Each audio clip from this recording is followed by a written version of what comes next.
This week, we're going to be discussing Chapter 3 of the textbook, Goals and Genres. So, I'm sure you're all very familiar with all the genres that are out there, but we're going to go through them and just sort of point out what defines each particular genre. And then when we talk about goals, we're talking about why create a game. So later in the semester, we'll talk about why do people play games, what motivates people to play games. But this chapter discusses why people create games. There are reasons that people create games.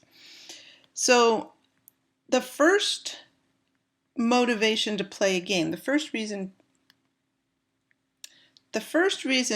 to create a game would be for entertainment. All games should entertain. They should be fun. They should keep the player's attention, and they should want to get the player to play it over and over and for a very long time, and then maybe buy more of their games, right? So when we're being entertained, we want to escape from daily life. We're trying to relieve boredom. Maybe we have a chance to become someone else. It's very entertaining to be able to play a game and escape into another world.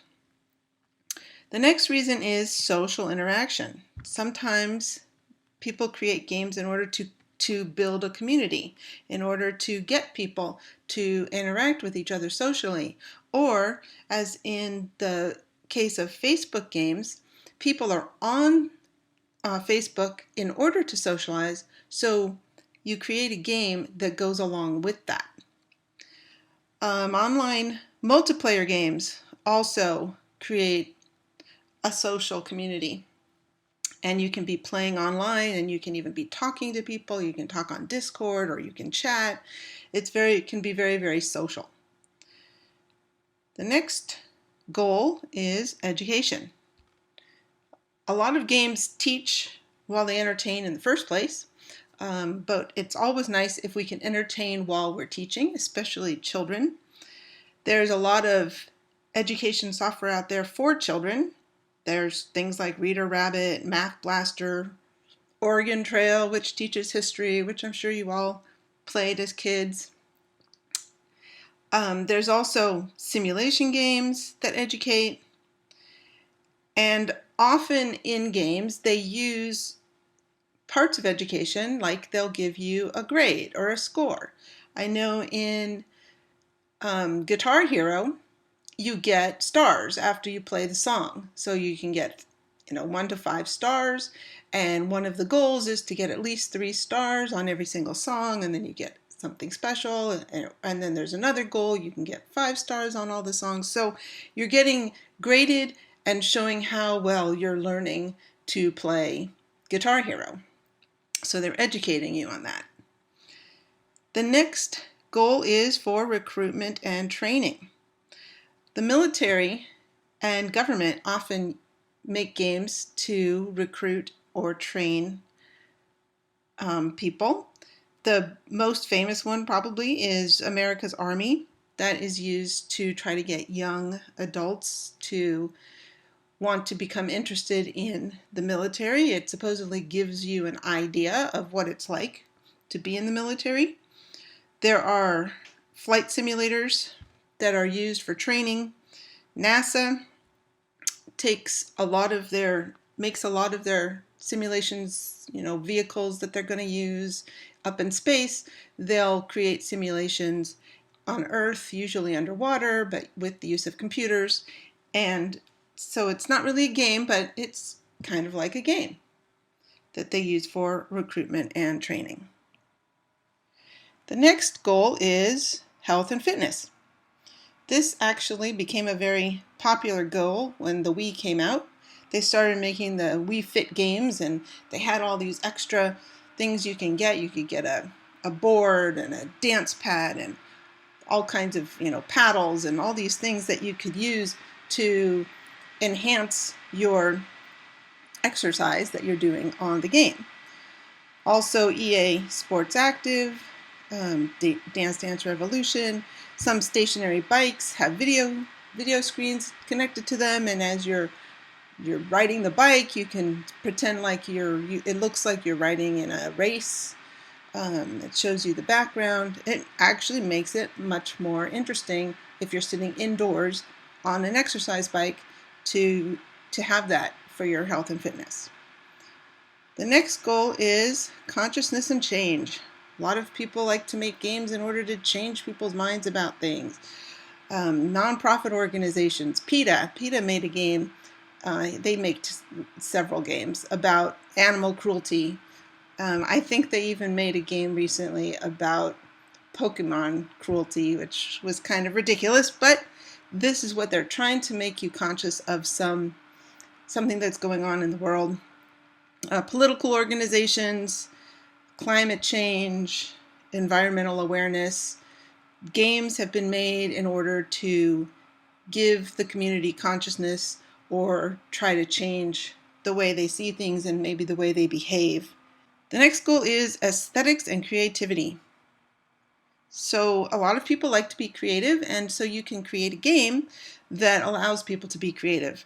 There's drawing games, music games, construction games, games like Minecraft that allow you to be very, very creative and build the world. Even in, say, Animal Crossing. I play Animal Crossing on my Switch Lite, and part of the game is you're able to go in and modify the world, and you can be very, very creative in how you decorate things, how you make your island look. It's a very much creative game as far as the other things that you do in the game. Marketing and advertising is another goal. Some of you might be familiar with maybe the Burger King game that came out. So Burger King, in the Happy Meals, they give you a little video game. So they're trying to get their products and services marketed, and what better way than to throw it into a game.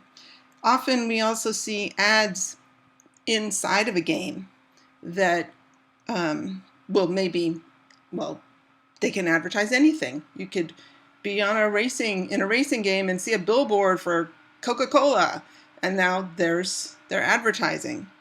So marketing and advertising is another goal, another reason to create games.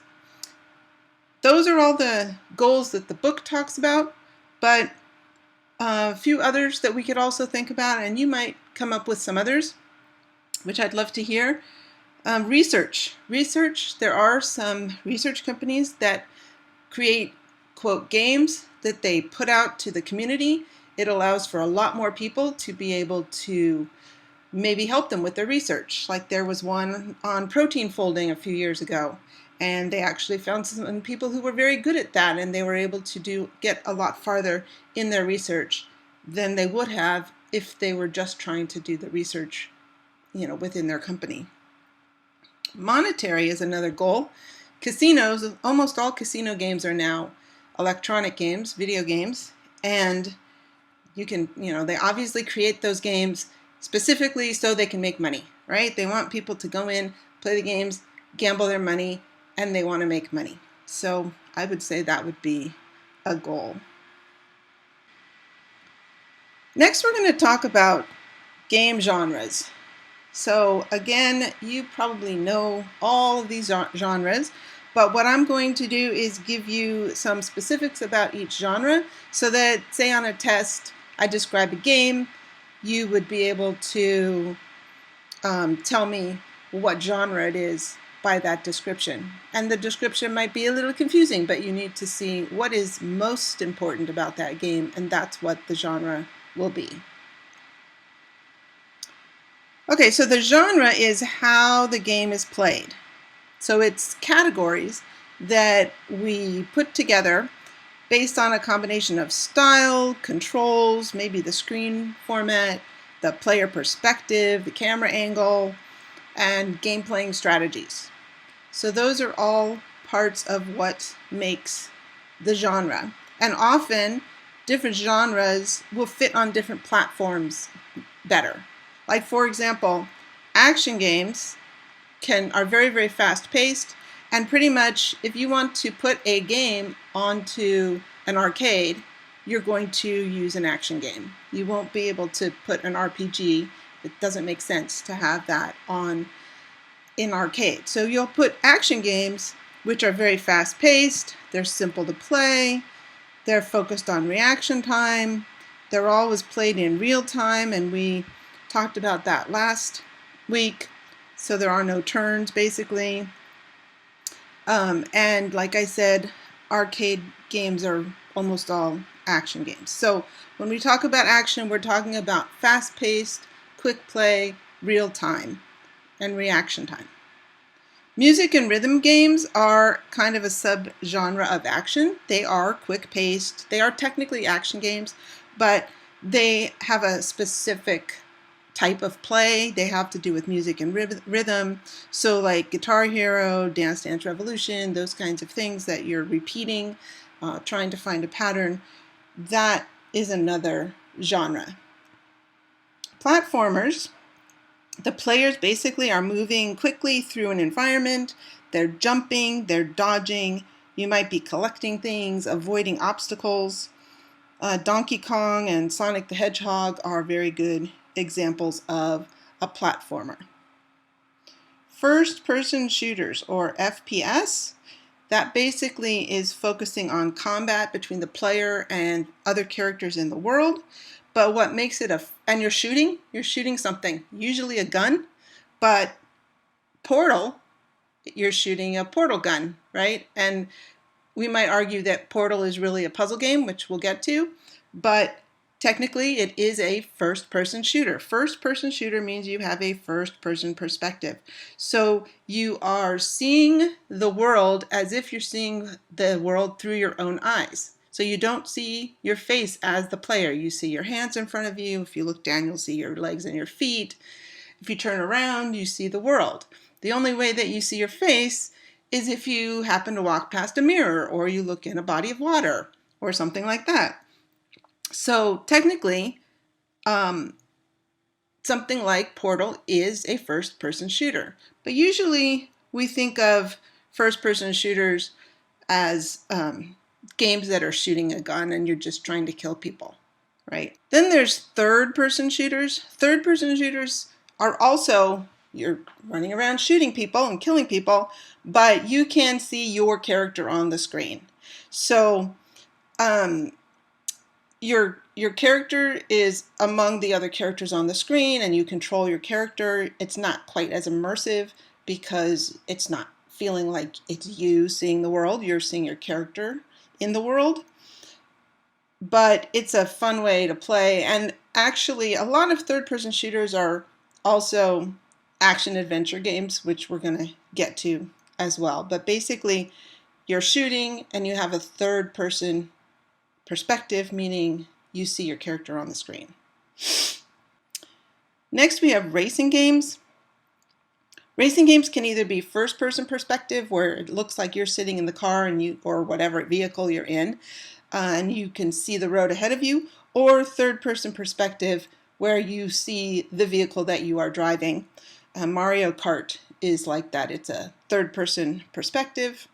It's very fast-paced. You have to have very good graphics for a racing game. It's very action-packed. Things move very quickly. They're going past you. So it's a good test of your graphics card, let me tell you. Or if you want to create a game that shows off your graphics, you can make a racing game, and that'll do that.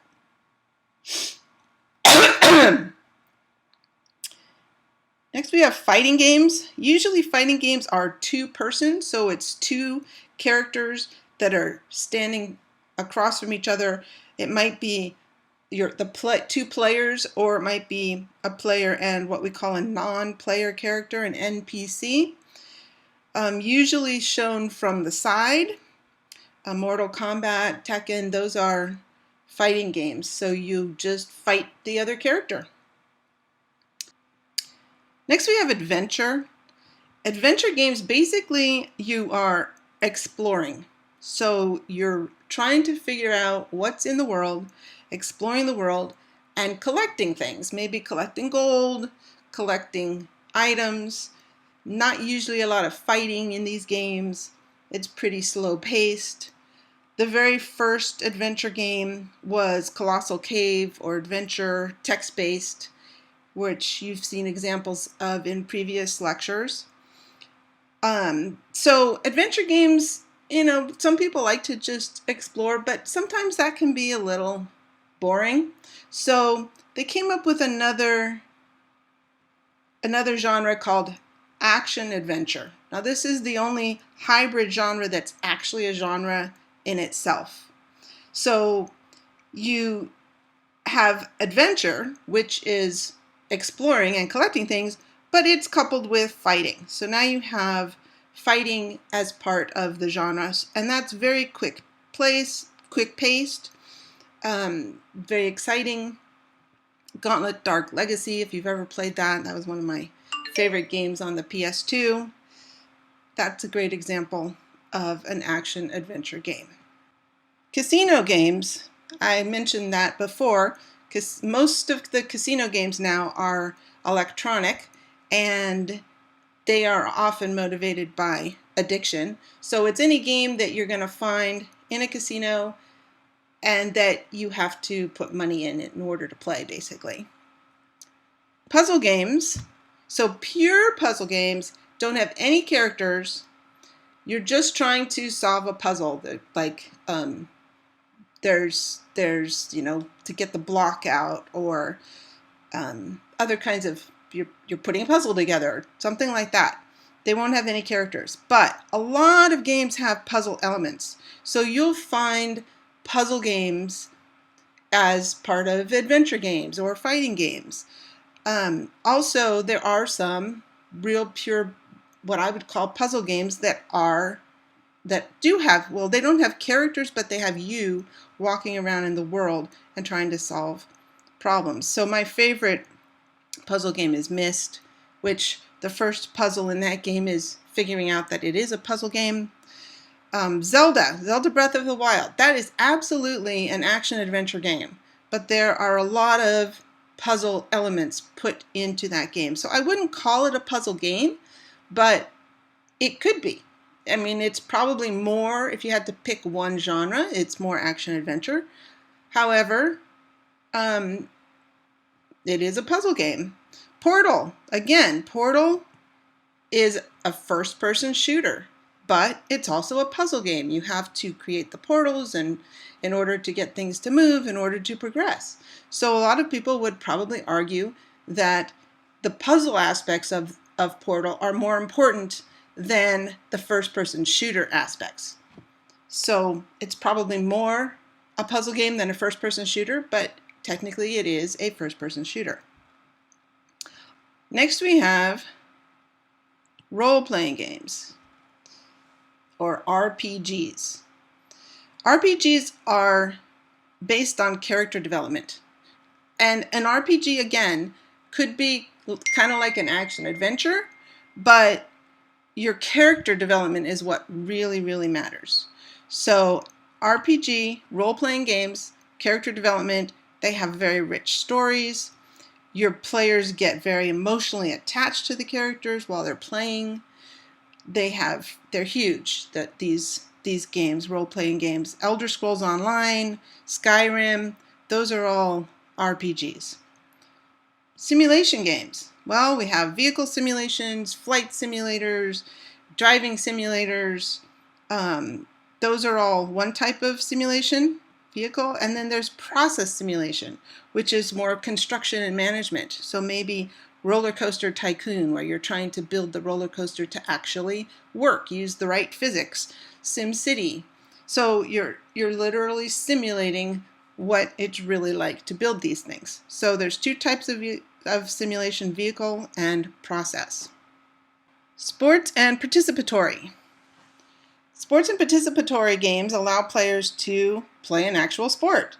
Soccer, basketball, football, golf, tennis, and you can feel like you are playing that sport even if you're sitting in your living room. Strategy games. There's two types of strategy games. Strategy games basically are focused on managing resources. So we have what's called turn-based strategy and real-time strategy. So that has to do with the timing of the game, the pace of the game. Turn-based strategy, each player takes a turn. And so you can strategize and think about it and figure out what your next move is going to be, and then you take your turn. We have real-time strategy, which has a lot more action, reaction time. You're having to constantly think about how you're going to manage your resources in order to win the game. Last, we have massively multiplayer online, MMOs. At least this is last that they talk about in the book. We're going to talk about some other genres in a minute. These MMOs can actually be mixed with other genres. So you have MMO RPG, MMO first-person shooter, MMO real-time strategy, etc., etc., etc. And basically what makes it an MMO is that you have a persistent world that's available 24/7. It's always there, you can get on, and millions of people can play at once. So that's what makes it an MMO. Besides the usual gameplay mechanics in an MMO, you really have to worry about how you balance the social interaction with game immersion, because sometimes if you're socially interacting, your game, you might not stay as immersed in your game. And you have to be careful about player behavior. How do you monitor the behavior of the players? How do you monitor what the players say? And, you know, we have the ESRB that gives, might say that this game is for everyone. However, if people get on and start talking about mature things, then the ESRB is incorrect. So you have to think about that when you are creating an MMO. And a lot of MMOs actually have people who monitor the game and monitor what the players do. Okay, so some other genres that aren't discussed in the textbook, and that's mostly because they're kind of new genres. We've actually come up with some new ones. We have a MOBA, which is a multiplayer online battle arena, so something like League of Legends. So that's where you are in an arena with a group of players in a team, and you're trying together to fight the bad guys. So League of Legends is a big one. We have Battle Royale. Battle Royale is like Fortnite, where you're also kind of in an enclosed area with other players, and you're trying to be the last one standing, basically. And then we have what's called roguelike. Roguelike is a new genre that's kind of come up. Rogue has been around for a long time.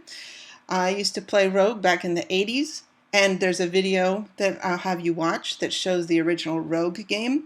But now they've come up with this new genre called roguelike.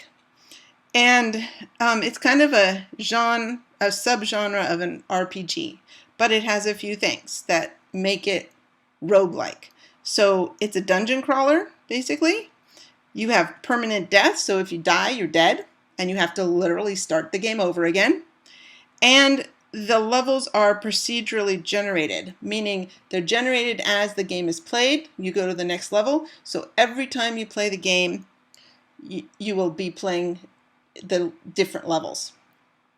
So that's what makes it roguelike. Okay, so that's basically all I have this week. It's a very short chapter, just the goals and the genres. Please go and watch the other videos that I have posted. I also have a discussion that I've posted that's graded, and I want us to discuss violence in video games. We can talk about anything. So I list a few ideas, but let's have a great discussion about violence in video games, and when you actually post to the discussion, you will get graded. And then don't forget to answer the review questions for the chapter. Make sure you answer only the ones that I've specified. Most of you have been doing that, and you've also been doing a very good job answering incomplete sentences. I'm very happy to see that. And don't forget the extra questions that I post. Very important. A few of you have occasionally, I don't know if you've forgotten to do them or on purpose not done them, but make sure that you answer those questions as well. So next week, we're going to actually be discussing Chapter 10. We're going to skip. We're going to do chapter 10, 11, and then 4, and then we'll have a midterm on covering 1, 2, 3, 4, 10, and 11. So have a great week, and I'll talk to you next week.